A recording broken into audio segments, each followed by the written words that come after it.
Legalization and use of marijuana in the country. So I'd like to bring back Prof. Hasakala from our City Center studios. Professor, you heard Mr. Mora's argument that should be legalized and farmers who are growing this crop should take full responsibility. How realistic is that? And when you're just reacting to what he had said, kindly tell us the effect of the use of marijuana. One, I want to pick the conversation as a cash crop. And looking at areas, let's say an example is maize, and you have children who are growing on your farm. How are you going to control that? Because that's where the problem is. You might have it as a cash crop to go and sell, but we know that when you grow maize, the children and the youth use the same maize.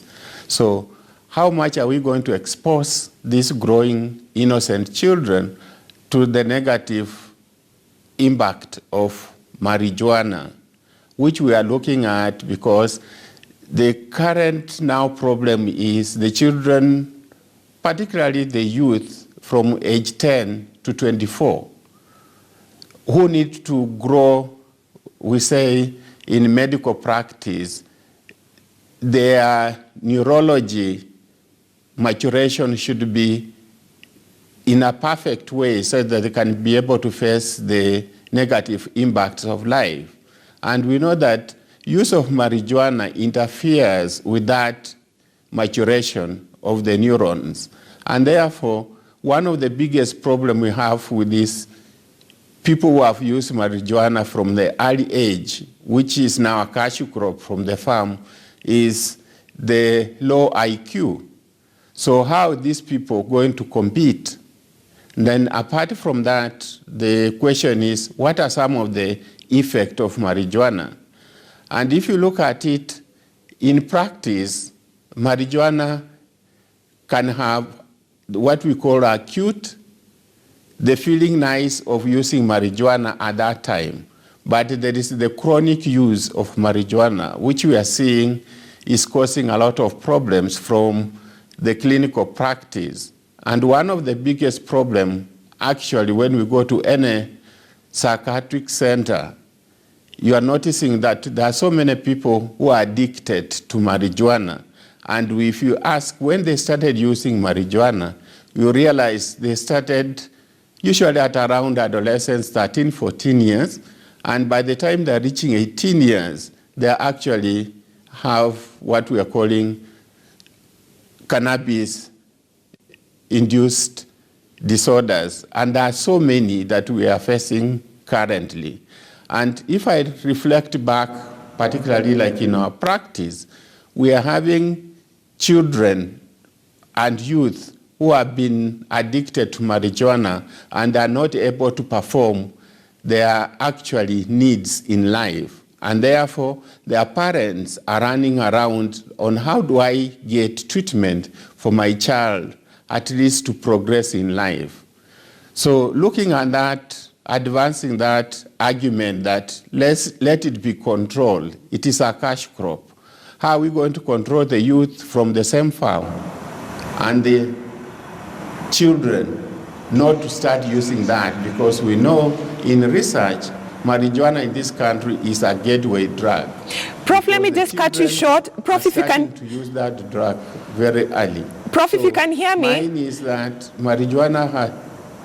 Professor, yes. Thank you. If you can hear me, before I bring Mr. Mora in a minute, this petition, as I say, should the components be separated, the medicinal part and the other the component that is the hypopsychotropic. I hope I pronounce it correctly, Prof. Psychoactive. Yes. Once it's separated, because that is the part that people say it becomes a drug now. So my question is, should it be separated? We'd get the medicinal part of it. Would you still be in support of the use and legalization? From other countries where that is possible, like the US, then that's fine. In our setting, this is my biggest worry, that a cash crop on the farm is going to affect the youth. And this, looking at battling of this drug, people will need quick money because it makes people feel euphoric. And that is going to involve a big population than what we are looking as a positive outcome. So we like to know, yes, you can separate, but who is the user? And if you look at that, it is our children and the youth. And that's where the problem will be tomorrow. Because if you look at the mental health setting in this country, we don't have enough facilities to take care of this young population. All right. So mine will be, let's not expose our population to something that is dangerous and we are unable to reverse later on in life. Okay, all right. Thank you so much, Professor. You've heard what Prof said. Let's not expose our generation, the young people, to something that the country cannot control, despite the fact that you're advocating that people who grade should take the full responsibility. Which begs the question, have you used marijuana before the component of the drug part was removed, and also have you used it with the medicinal part? Yeah, that's where that's the point we are coming. That's why I asked for this kitty. But now, before I go to that, Professor mentioned about growing of maize. We have tobacco growing in this country, and in fact, Zimbabwe is one of the growing tobacco, one of the largest growers of tobacco. But you'll find that the children of those farmers, they don't even smoke tobacco. My grandmother used to grow tobacco. I don't smoke. My father used to smoke tobacco, and I didn't smoke myself. So it doesn't mean that if the farmer grows marijuana, grows something that is classified as an illicit or a drug, those children will definitely go for it. No. But Mr. Mora, the challenge here, what Prof is the question Prof is posing is very logical. Controlling it, yes, just ensuring that you control it so that people do not abuse the legalization of it, should it be legalized? That's the point I'm driving to. Now, if tobacco is being grown, not controlled, and we don't have everybody smoking, because it's available in those early years, even now it's available in Western Kenya, but you find that a family of 10, 5, none of them smokes, but they grow tobacco. Now, what professors should understand is that marijuana is classified as a drug because of the psychotropic component, which is basically methyl alcohol. Now, we have several individuals in this country who take methanol, who keep on say kumi, whatever they eat, illicit brew. There's that generation brew. That is high, is about 40% methanol. And yet it's still available in the market. The government have done everything to control it, to destroy it, but it's still available to the individuals who have a way out to get it. Now, what we are saying is marijuana being a crop and classified as a cash crop, and also gazetted as from the one Schedule 1 or Schedule 2, classified as a cash crop under the normal crops growing in form of cash crop. Now, this is what I want to demonstrate. Smoking is, of course, basically simply taking methyl alcohol. Mm-hmm. So we don't advocate the smoking of marijuana. So that one should be stopped. And the highest penalty should be pressed by the authorities so that whoever is found smoking marijuana should be penalized with fines and jail and all the others. Mm-hmm. But now this is what I want to demonstrate. This is a normal pH paper. Okay, just before you demonstrate, because I'd like us we'll close our conversation with this demonstration that you want to show us, because you're also winding up this conversation. So I'd like us to finish with Professor Hasakala, then we come back to you as we wind up this conversation. Yeah. And Prof, as we bring this conversation to a close, from your end, why has it been so hard for the country to legalize marijuana as a cash crop? Because it is a cash crop. Why are we finding it so hard to legalize it as a cash crop? My words are that this is a product that makes somebody feel high. And looking at the country, you have a lot of issues. And particularly if I pick from the mental health perspective, we have a lot of views of intimate partner violence or gender-based violence. And if one is affected, of course you'll want to have an escape or a coping mechanism. The other ones we are seeing is a lot of mood disorders, and we are having a lot of problems with alcohol. Now, if we bring in now marijuana as a poor coping mechanism, my worry is, where are we going to put our children who are facing these serious mental issues because they are going to use marijuana to escape the pain they are going through? And we know that is one of the biggest problems. And eventually we end up with serious mental illness because we are growing a cash crop. As he puts cigarette smoking, we know that in medical practice we are facing a lot of problems, particularly to manage the complication of cigarette smoking. Pick it in diabetes, pick it anywhere. So it is something we need to consider because we are bringing in another big problem when the country is facing a lot of, or youth mental health burden. And if you legalize marijuana, I think this burden of mental health is just going to triple and the country will collapse at that. From you, as we hear from you, and so is there a need for a stakeholders meeting should the members of parliament decide to debate about the legalization of marijuana in the country?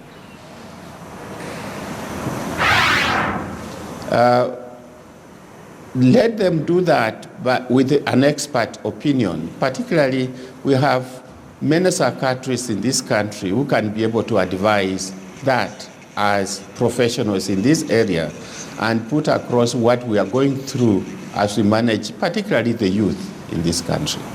All right. Thank you so much, Professor Lincoln Hasakala, talking to us from a city center studio, a clinical psychologist, and of course, a counselor, a lecturer rather, at the University of Nairobi.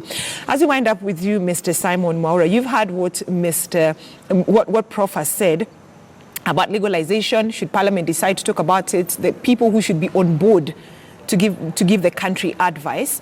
Your take, and also as we wind up this conversation, probably Mr. Mwaura would also be demonstrating to us how to separate the medicinal component from the drug that's found in marijuana. Yeah, but before I go there, I would just go back a few years ago. When I developed the product, and of course the product was analyzed here in Kenya, and then eventually government chemists did eventually. I emailed the analysis to FDA, and the FDA gave the approval. Of course, it lies within the dietary supplement intake on a daily basis.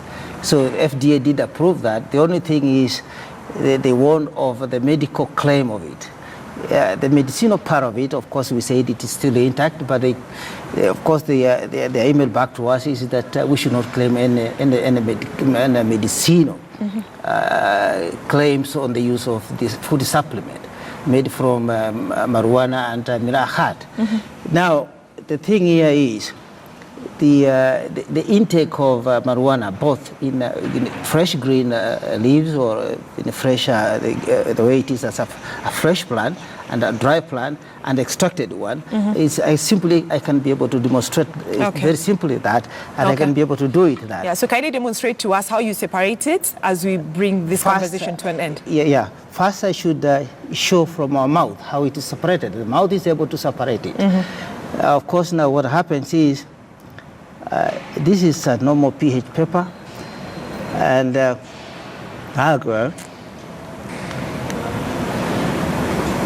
this turns green, and of course it will turn more green.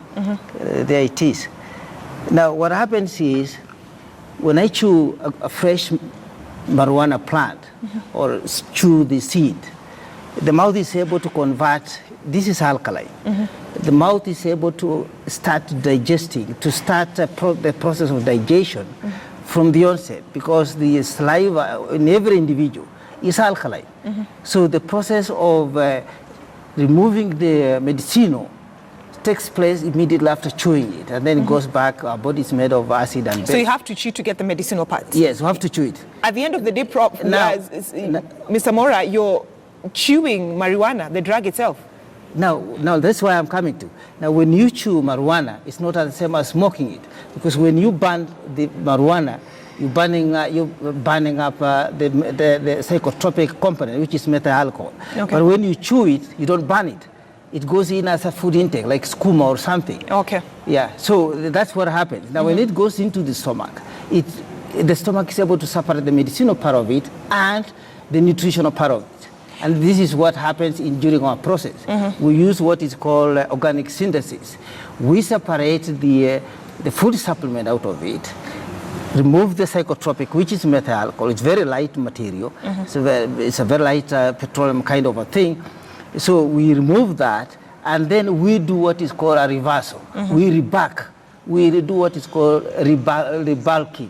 Okay. And then we restore back the extracted nutrients into the entire plant. Okay, thank you so much, Simon Mwaura, one of the petitioners who petitioned the National Assembly this year just to have marijuana use legalized in Kenya. And of course, we've also been talking to Professor Lincoln Hasakala from a City Center studio. He's a clinical psychologist and also a lecturer at the University of Nairobi.